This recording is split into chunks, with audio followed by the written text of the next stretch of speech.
Frères et sœurs, je vais commencer par vous raconter une méchanceté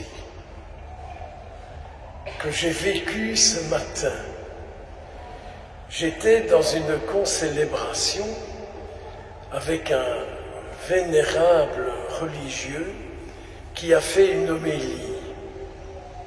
Cette homélie m'a tellement touché que j'ai dû me battre pour ne pas ronfler dans la stalle.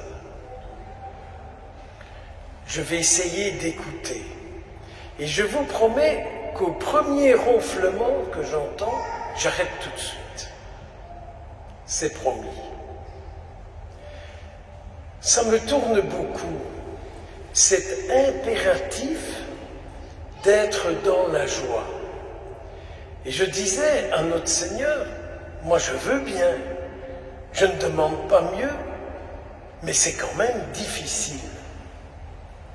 Alors, le Seigneur est bon et il a attiré mon regard sur cette page d'Évangile où finalement il me fait comprendre qu'il cherche à faire un tri et qu'il cherche à ce qu'il n'y ait plus dans le monde que du bon grain et que tous ceux qui ne sont pas du bon grain, ils seront brûlés dans un feu qui ne s'éteint pas.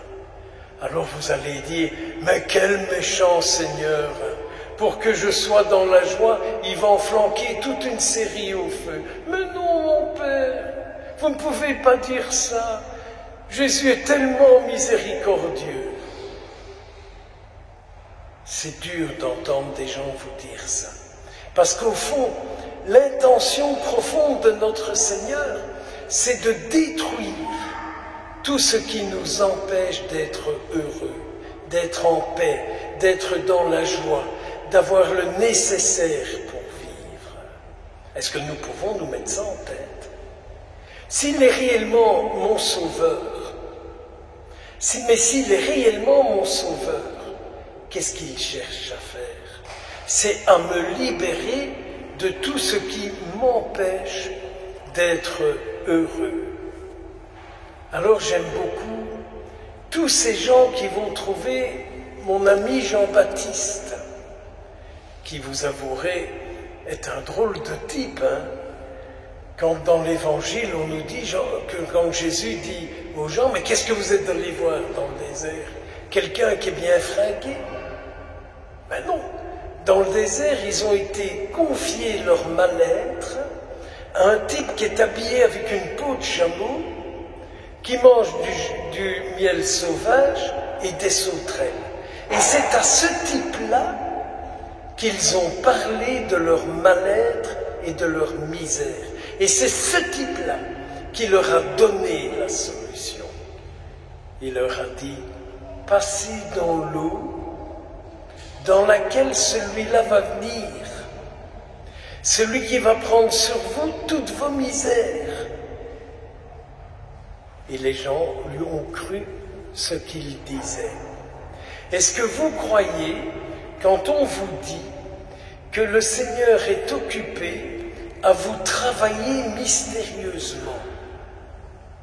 Moi, je crois, et je n'ai pas de problème à le croire, que mon Seigneur me travaille mystérieusement et qu'il me délie de tout. Parce que je lui dis, mais qu'est-ce que je dois faire?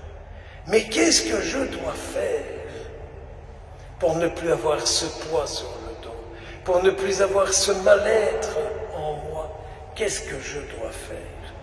Alors il donne quelques conseils. N'exige rien des autres. Ne fais violence à personne, en pensée, en parole et en action. Attention à ça, à la violence qui peut être en nous vis-à-vis d'autres personnes, en pensée, en parole et en action. N'accusez personne à tort. On a tellement facile de dire « c'est de la faute de celui-là, c'est de la faute de celle-là ». Moi, ça fait des années que je pratique ça. Déjà, quand j'étais à l'école maternelle, à l'école primaire, je disais à mes parents, mais si je n'étudie pas, c'est pas de ma faute, c'est de la faute de l'autre. Il avait pris mon crayon, il avait piqué ma gomme. Le maître ne m'expliquait pas bien. C'est de la faute des autres. D'ailleurs, quand j'ai un PV, c'est de la faute des flics, parce qu'ils étaient là où je suis passé. Dites pas ça. Donc vous voyez, il y a vraiment à remarquer quel est cet esprit en nous qui nous rend tellement malheureux et que pour continuer de vivre, on en accuse beaucoup et beaucoup d'autres. Et Jésus dit, mais ne faites rien peser sur les épaules des autres. Ils ne feront rien peser sur vous.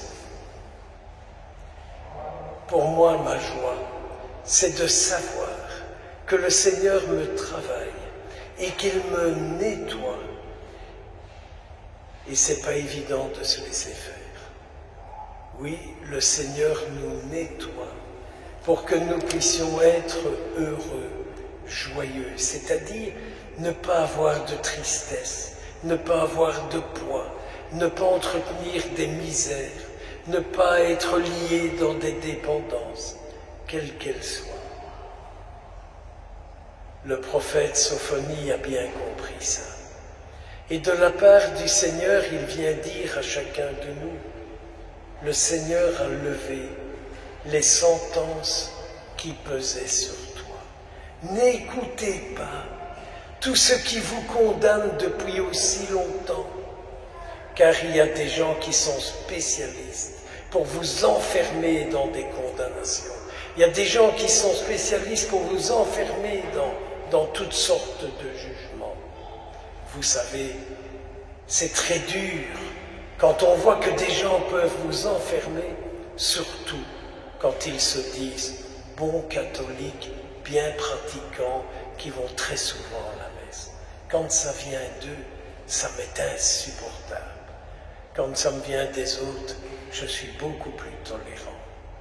Mais comment dire que Jésus est mon sauveur si je m'amuse à empêcher les autres à ne pas être sauvés par mes paroles, par mes pensées, par mes actions? Oui, le Seigneur a levé les sentences qui pesaient sur toi. Le Seigneur, ton Dieu, est en toi. Il est ton héros. Qui d'autre que lui en nous peut nous rendre victorieux de tout et de tous? Pourrions-nous, en ces temps de l'Avent, conclure cette pauvre méditation? Pourrions-nous la terminer en pensant à la Sainte Vierge qui vient nous dire « Fais confiance, crois ce que Dieu dit, ce qu'il dit, c'est pour toi, pour que tu sois dans la joie. » Que le Seigneur vous bénisse et qu'il vienne vous délivrer de tout ce qui, en vous empêche d'être heureux. Au nom du Père, du Fils et du Saint-Esprit. Amen. J'ai pas entendu de ronflement. Merci Seigneur.